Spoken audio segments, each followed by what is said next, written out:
Hello everyone, एक बार फिर से स्वागत है आपके अपने चैनल मैथ्स स्ट्रीम पे एक नए टॉपिक के साथ। और आज का टॉपिक है हमारा स्क्वायर। एक्चुअली ये मेन पार्ट है क्वाड्रिलेटरल का, हिंदी में जिसको हम चतुर्भुज बोलते हैं, चार भुजाओं वाली, और जिसके अंदर पहला टॉपिक हम ले रहे हैं स्क्वायर। ठीक है, इससे पहले हमने ट्राइंगल पढ़ा है, सर्कल पढ़ा है। अब क्वाड्रिलेटर में एक एक करके हम एक एक शेप्स को लेंगे, जैसे स्क्वायर, रेक्टेंगल, रोम्बस, ट्रेपीजियम, इस टाइप से हम शेप लेंगे। पहला है हमारा स्क्वायर। तो आप लोग स्क्वायर को देखोगे कि स्क्वायर की क्या क्या प्रॉपर्टी होती है, क्या क्या कंडीशन होती है।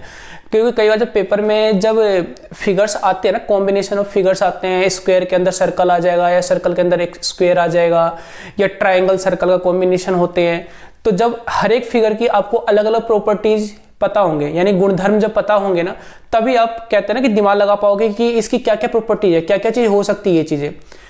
तो जब आप हर एक चीज की प्रॉपर्टीज को सही से पढ़ोगे ना, पता रहेगा कि हाँ स्क्वायर में चारों साइड इक्वल होते हैं, चारों एंगल्स इक्वल होते हैं, डायगोनल्स इक्वल होते हैं, अगर डायगोनल बाइसेक्ट करते हैं तो कैसे ट्राइंगल की फॉर्मेशन होती है। तो ये सब चीजें क्लियर आपका होना चाहिए। तो इस टॉपिक के अंदर जो हम स्क्वायर से रिलेटेड सारे डॉट्स क्लियर करेंगे। स्क्वायर क्या होता है? ये होता है स्क्वायर का शेप। ठीक है, इसकी नेमिंग हम कर देते हैं ए, बी, सी और डी। ठीक है, तो पहला पॉइंट कि स्क्वायर में कितने साइड होते हैं? चार तो इसके अंदर साइड होते हैं। दूसरा, इसके अंदर चार एंगल होते हैं, एंगल्स। ये चार एंगल्स हो गए, 1 2 3 4। और हर एक एंगल होता है 90 का होता है। कितने का होता है? 90 डिग्री का। ये भी 90 का, ये भी 90 का, ये भी 90 का, ये भी 90 का। तो तीसरा आपका ईच एंगल्स आर 90 डिग्री। तो आप समझ लो, किसी भी वर्ग के, हिंदी में वर्ग बोला जाता है इसको, स्क्वायर को हिंदी में क्या बोलते हैं? वर्ग बोलते हैं। किसी भी वर्ग के अंदर चार तो साइड होते हैं, चार भुजा होती है, चार कोण होते हैं, और हर एक कोण जो होता है वो 90 डिग्री का होता है। ये चारों कोण क्या होगा? 90 के होंगे। ठीक है, इसके अंदर दो डायगोनल होते हैं,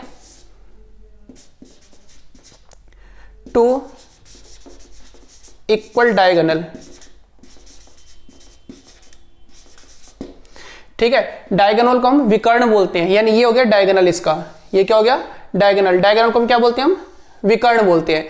तो दो बराबर इसके विकर्ण होते हैं, और दोनों विकर्ण जो है वो एक दूसरे को 90 डिग्री पे काटते हैं। यानी यहां पे जो ये बाइसेक्ट कर रहा है, यानी कि बाइसेक्ट कहने मतलब कि दो बराबर भागों में एक दूसरे को बांट रहा है। तो बाइसेक्ट का मतलब जनरली होता क्या है? क्योंकि ज्योमेट्री हम पढ़ते हैं तो बाइसेक्ट का बार बार यूज आता है। बाइसेक्ट का मतलब दो बराबर भागों में बांट देना है। अगर AC की बात करें तो AC ने DB को दो इक्वल पार्ट में डिवाइड कर दिया, ये जितना होगा उतना ये होगा। अगर DB की बात करें तो DB ने AC को दो इक्वल पार्ट में बांट दिया, ये जितना होगा उतना ही ये। इस सेंटर को हम O मान लेते हैं, इंटरसेक्टिंग पॉइंट जहां पे दोनों काट रहे हैं। ठीक है, तो डायगोनल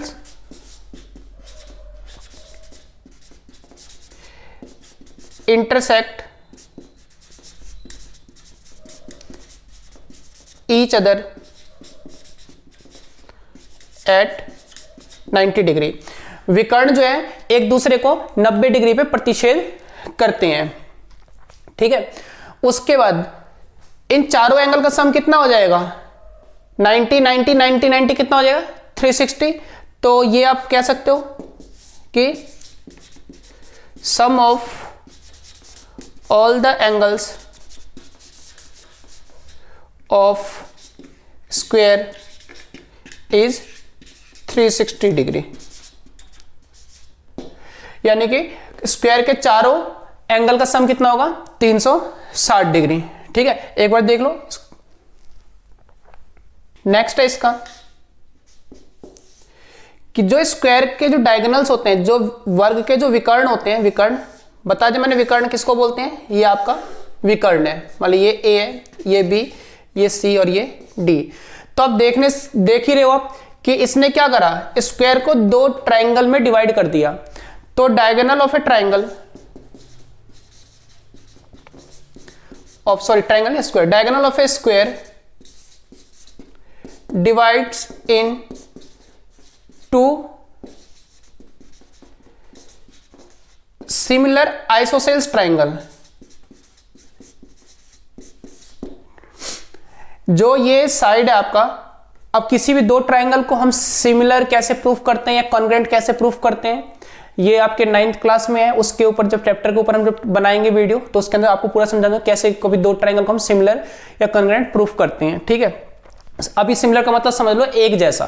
ठीक है, तो दो सिमिलर आइसोसेल्स ट्राइंगल में, एक जैसे आइसोसेल्स ट्राइंगल में जो है वो डिवाइड कर देता है। अब देखो यानी कि एक साथ से इस ट्राइंगल का जो एरिया होगा उतना ही एरिया इस ट्राइंगल का भी होगा। तो दो इक्वल ट्राइंगल में डिवाइड कर दिया, वो भी इक्वल ट्राइंगल आइसोसेल्स। और आइसोसेल्स ट्राइंगल किसको बोलते हैं वो मैंने आपको ट्राइंगल वाले वीडियो में बता दिया है, तो दोबारा बताने की जरूरत है नहीं। ठीक है, तो दो सिमिलर वाले आइसोसेल्स ट्राइंगल, आप ट्राइंगल वाला वीडियो एक बार देख लेना। ठीक, तो ये आगे समझ में। उसके बाद आते हैं कि एरिया ऑफ स्क्वायर क्या होता है। अब देखो इस स्क्वायर का साइड हमने कुछ मान लिया, मान लिया इसका साइड हमने मान लिया x मान लेते हैं कि x लेंथ है या x सेंटीमीटर है, कुछ भी 10 सेंटीमीटर 5 कुछ भी हो सकता है। तो एरिया ऑफ किसी भी चीज का एरिया हम कैसे निकालते हैं, लंबाई गुने चौड़ाई। एरिया के लिए हमें लेंथ और ब्रेड्थ पता होनी चाहिए, तो इसकी जितनी लंबाई होगी उतनी चौड़ाई भी होगी, यानी ये x, क्योंकि चारों साइड क्या होते हैं इक्वल होते हैं, तो जितना ये होगा उतना ये उतना ये उतना ये। तो इसकी लंबाई मान ली ये हमारी लंबाई और ये हमारी चौड़ाई है, तो इस एरिया ऑफ स्क्वायर क्या होगा x इंटू में x, यानी कितना आ जाएगा x का स्क्वायर। अब मान लिया अगर सेंटीमीटर में है तो सेंटीमीटर स्क्वायर लिखोगे और मीटर में तो मीटर स्क्वायर लिखोगे। ये याद रखना, ये मत करना कि हर एक के साथ सेंटीमीटर स्क्वायर लगा देना। वो डायमेंशन जिसमें दे रखा है आपका सेंटीमीटर में तो सेंटीमीटर स्क्वायर, मीटर में तो मीटर स्क्वायर। तो एरिया ऑफ स्क्वायर क्या होगा साइड इंटू साइड, यानी कि साइड का स्क्वायर। वर्ग का क्षेत्रफल क्या होगा उसके भुजा के वर्ग के बराबर होगा, यानी भुजा गुने भुजा, भुजा का वर्ग आ गया। मान ली मैं कह दूंगा कि एक स्क्वायर है, इसका साइड है 5, तो इसका एरिया 5 सेंटीमीटर, तो एरिया क्या हो जाएगा इसका 5 इंटू 5, यानी 25 सेंटीमीटर स्क्वायर। ठीक है, उसका नेक्स्ट पॉइंट है इसका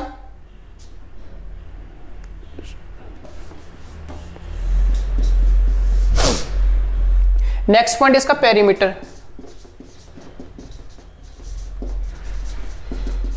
पेरीमीटर ऑफ स्क्वायर जो होता है वो होता है 4 इंटू में साइड,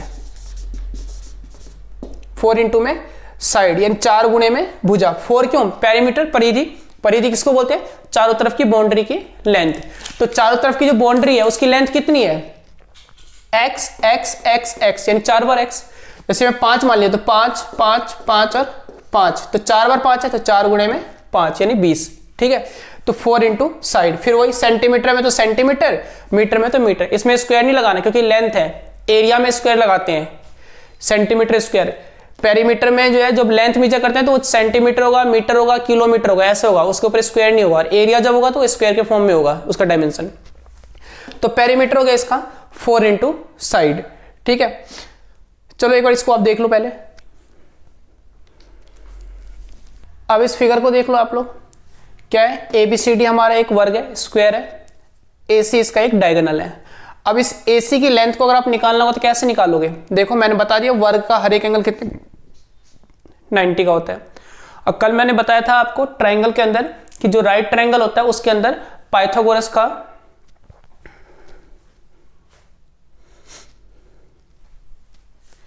देखो इधर वही ABCD हमारा स्क्वायर है और स्क्वायर में ये हमारा AC इसका एक डायगोनल हो गया। अभी बताया मैंने डायगोनल दो सिमिलर ट्राइंगल में, आइसोसेल्स ट्राइंगल में इसको बांट देते हैं, सिमिलर समरूप टाइप का आपका जो त्रिभुज है उसके अंदर इसको बांट देते हैं। अब स्क्वायर में मैंने अभी बताया आपको क्या होता है, हर एक एंगल कितने का होता है 90 का होता है। अब ये जो है आपका ABC ट्राइंगल ABC वो क्या हो गया आपका राइट ट्राइंगल बन गया अगर इस ट्राइंगल की बात की जाए तो। अब ट्राइंगल वाले वीडियो में मैंने बताया था अगर कोई राइट ट्राइंगल होता है तो उसके अंदर पाइथागोरस जो थ्योरम है वो आप यूज कर सकते हो। और पाइथागोरस थ्योरम मैंने बताया था वो क्या होता था h का स्क्वायर इक्वल टू p का स्क्वायर प्लस में b का स्क्वायर। अब h के लिए मैंने बताया था h क्या होता है जो टेढ़े वाला तिरछे वाला जो स्लैंट होता है। ठीक है, तो ये तो आपका h फिक्स होगा। ठीक है, और जब ये अगर मैं इसकी बात करूँ तो परपेंडिकुलर हम इसको मान लेते हैं और ये हमारा क्या है, बेस है, इसको बी। ठीक है, तो यहाँ पे क्या है, स्क्वायर के चारों साइड क्या होते हैं, इक्वल होते हैं। अगर ये आपका x होगा तो ये भी क्या होगा, x ही होगा। तो अब इस फॉर्मूले पे लगा लेते हैं, यानी p भी आपका x है तो x का स्क्वायर और b भी क्या आपका x है तो x का स्क्वायर। तो 2 बार x का स्क्वायर आ गया तो आ गया 2x का स्क्वायर। तो h स्क्वायर आ गया 2x का स्क्वायर। स्क्वायर हटाओगे ये अंडर रूट में आ जाएगा।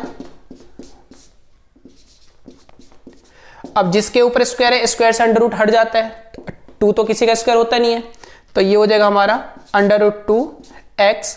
और ये क्या था, ये एक लेंथ है, अगर सेंटीमीटर में होगा तो इसको सेंटीमीटर में लिखोगे, मीटर में होगा तो ये मीटर में होगा। तो h हमारा क्या था, AC, तो इसका मतलब ये AC। तो आपने क्या देखा कि अगर डायगोनल अगर हमें स्क्वायर का निकालना हो तो वो क्या होता है, अंडर रूट 2 इंटू में साइड। तो एक आपका ये फॉर्मूला हो गया। ठीक है, तो कौन कौन से फॉर्मूले हो गया, एक तो एरिया हो गया साइड का स्क्वायर, एक आपका पेरीमीटर हो गया 4 इंटू में साइड 4 इंटू एक्स, और एक आपका हो गया लेंथ ऑफ डायगोनल, वो आपका क्या हो गया, अंडर रूट 2x। ठीक है, तो ये आपका फॉर्मूला, ये 3 फॉर्मूले आपको स्क्वायर से रिलेटेड याद हो जाने चाहिए। अब देखो, अगर इस स्क्वायर के चारों तरफ अगर हम सर्कल बना दें, एक वृत्त बना दें जो इसके चारों शीर्षों को टच करती हो, यानी चारों वर्टेक्स को टच करता हो, तो जब टच करेगा तो ये क्या हो जाएगा, ये आपका क्या होगा, वृत्त वाले वीडियो में मैंने बताया था ये क्या होता है, जो सेंटर से पास होता है, सेंटर से पास होता है वो डायमीटर कहलाता है। इसका मतलब कि ये स्क्वायर का जो डायगोनल है, यानी इस वर्ग का जो विकर्ण है हमारा, वर्ग का विकर्ण और वृत्त का व्यास, सर्कल का डायमीटर, फिर से बोल रहा हूं, वर्ग का विकर्ण और उसके बाहर जो आपका आउटर सर्कल है, ठीक है, उसका डायमीटर, दोनों बराबर ही लेंथ के होंगे। यानी अगर मैं कह दूं कि सर्कल का डायमीटर ये d है, तो d आपका किसके बराबर होगा, अंडर रूट 2x के बराबर होगा।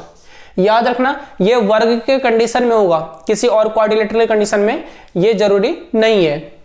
यानी अगर कोई वर्ग है और कोई सर्कल उसको बाहर से टच करते हुए जा रहा है, तो उसका एक डायगोनल जो होगा वो डायगोनल उसका डायमीटर ही होगा, जो डायगोनल की लेंथ होगी वही सर्कल का डायमीटर की लेंथ भी वही होगी। तो एक बार इसको आप देख लो। तो अब देखो, अब थोड़ी देर के लिए इस वर्ग को हम भूल जाते हैं। अब इस सर्कल का डायगोनल कितना हो गया आपका, अंडर रूट 2x। तो जो वृत्त जो होता है, वृत्त का जो त्रिज्या होता है वो क्या होता है, उसके व्यास का आधा। तो इसका जो रेडियस हो जाएगा वो क्या हो जाएगा, इसका आधा, यानी कि अंडर रूट 2 अपॉन में 2, अंडर रूट 2 अपॉन में 2x। यानी कि अगर आप इसकी लेंथ लो तो सिर्फ इतना लेंथ आपको लेना है। तो रेडियस आपको पता चल गया कि रेडियस इसका क्या होगा। उसी टाइप से अब जैसे हमने इसका लिया r equal to under root 2 upon में 2x, तो अब अगर कोई सर्कल, जैसे ये सर्कल तो इसके बाहर था ना, अगर अब कोई सर्कल इसके अंदर हो, जैसे मैंने ये फिगर लिया है, ये वाला फिगर, फिर हम वही मानते हैं कि इसका जो साइड है ये आपका x है, तो ये भी x होगा, ये भी x होगा, ये भी x होगा। तो ये जो सेंटर है, तो ये अंदर वाले सर्कल, इस स्क्वायर के अंदर कोई अगर अंदर सर्कल है ना, जैसे ये तो बाहर था, अगर कोई अंदर है तो वो क्या करेगा, साइड के मिड पॉइंट पे ही टच करेगा।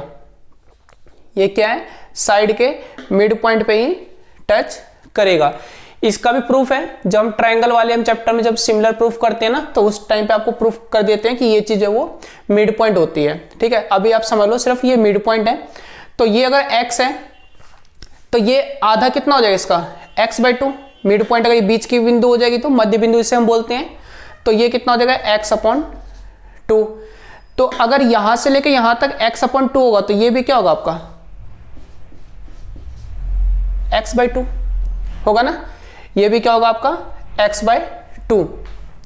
तो इसको हम छोटे वाला r मान के चलते हैं, तो छोटे वाला r जो है आपका वो क्या आपका x/2।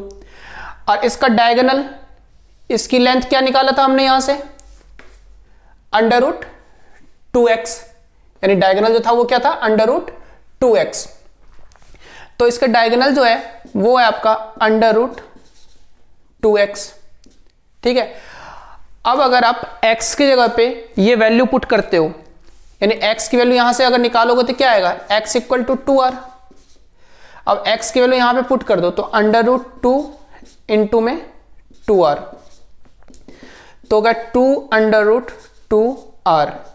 यानी कि अगर आपको ये रिलेशन आपको याद रखना है कि अगर किसी स्क्वायर के अंदर जो सर्कल है, किसी स्क्वायर के अंदर आपका कोई सर्कल है और इस सर्कल का रेडियस है r, ठीक है, इस सर्कल का रेडियस है r, तो उस r अगर आपको दे रखा है तो आप इसका डायगोनल निकाल सकते हो इस रिलेशन से, या फिर अगर आपको डायगोनल दे रखा है तो आप रेडियस निकाल सकते हो इस रिलेशन से। तो कहने मतलब क्या है कि अगर पेपर में आ जाता है कि एक स्क्वायर है, एक वर्ग है जिसके अंदर कोई सर्कल है, एक वर्ग के अंदर कोई वृत्त है, उस वृत्त की त्रिज्या मान ले कुछ भी दे देगा, 5, 7, 10 जो भी देना है। अब बोलेगा बताओ उस वर्ग की भुजा क्या होगी, उस वर्ग की भुजा क्या होगी। अब यहां से इस वर्ग की भुजा आप क्या करोगे, अगर आप r की वैल्यू यहां पुट कर d निकाल सकते हो तो d किसके बराबर है, √2x के, तो वहां से आप वर्ग का यानी जो आपका स्क्वायर है उसका साइड भी निकाल सकते हो। एक एक एग्जांपल ले लेते हैं। मैंने बताया कि एक यही मान लेते हैं कि एक आपका स्क्वायर था, स्क्वायर के अंदर एक सर्कल है, सर्कल का रेडियस हमने मान लिया कि ये आपका 7 है, 7 सेंटीमीटर मान लिया। तो बताऊंगा कि बताओ इसकी साइड कितनी होगी, इसकी साइड कितनी होगी। r की वैल्यू कितनी आई, 7 यहां पे रखोगे तो d कितना आ जाए आपका 2√2 इंटू में 7, इसको मल्टीप्लाई करो तो हो जाएगा 14√2 सेंटीमीटर। ये क्या आ गया आपका d आ गया। d की वैल्यू अगर ये आई है, अब हमें निकालना क्या है, हमें तो ये x यानी साइड निकालना है ना। अब साइड क्या आपका d इक्वल टू √2x, तो d की जगह पे रखो आप √2x equal to 14√2, under root से तो अंडर रूट कैंसिल हो जाएगा, इधर जाके डिवाइड हो जाएगा, तो x इक्वल टू क्या आ गया आपका 14 सेंटीमीटर, यानी इस स्क्वायर का जो साइड होगा वो आपका 14 सेंटीमीटर का होगा।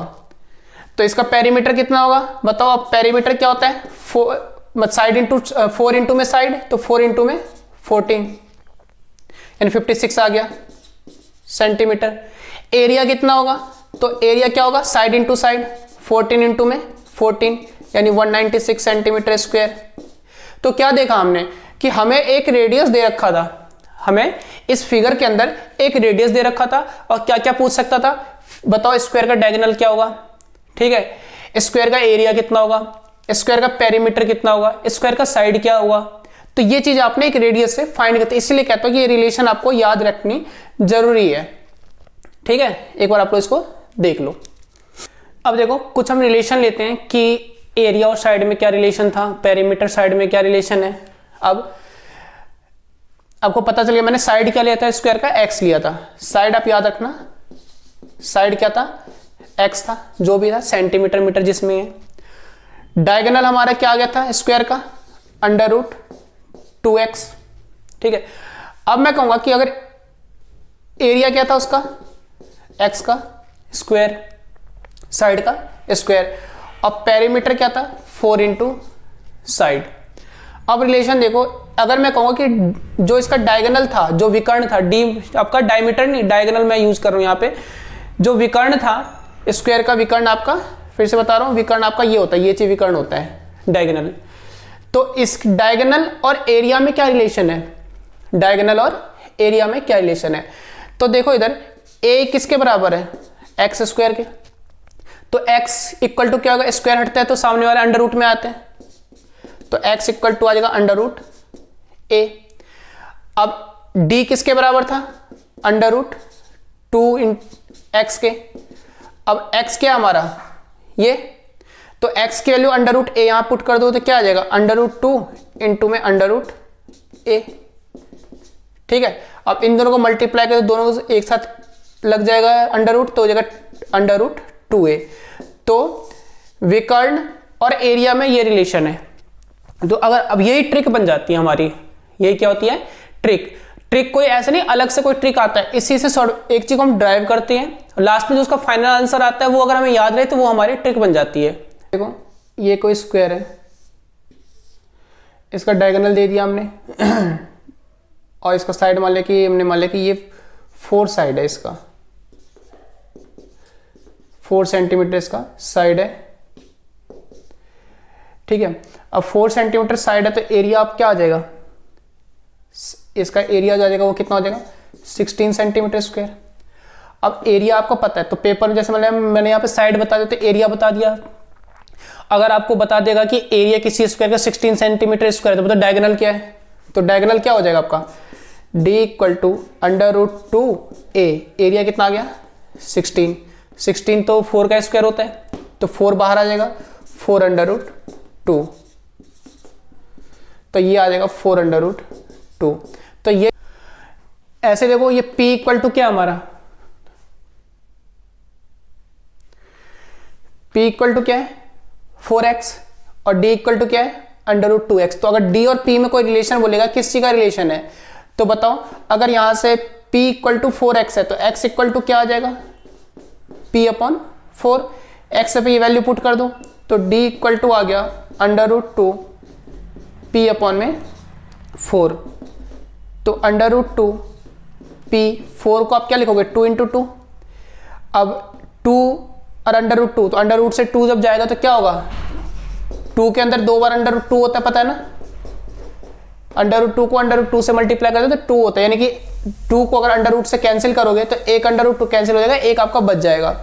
तो यहाँ पे अगर इसको मतलब कैंसिल करोगे तो ये आ जाएगा आपका p/2 √2, यानी 1 2 तो बचा रहा और दूसरे 2 में से √2 बच गया जो हमने इसको कैंसिल किया। तो d और p यानी डायमीटर और पेरीमीटर में ये रिलेशन, डायगोनल और पेरीमीटर में ये रिलेशन है। आई होप स्क्वायर जो है आपका वर्क वो आप लोगों को समझ में आ गया होगा। कोशिश की है मैंने, जो बेसिक डिटेल्स थे स्क्वायर से रिलेटेड जो थी, जो पेपर में आते हैं, वो मैंने आप लोगों को डिस्कस कर दिया है। तो अब आपको ज़्यादा क्या करना है, वीडियो को लाइक करना है, शेयर करना है और सब्सक्राइब करना है। Thank you.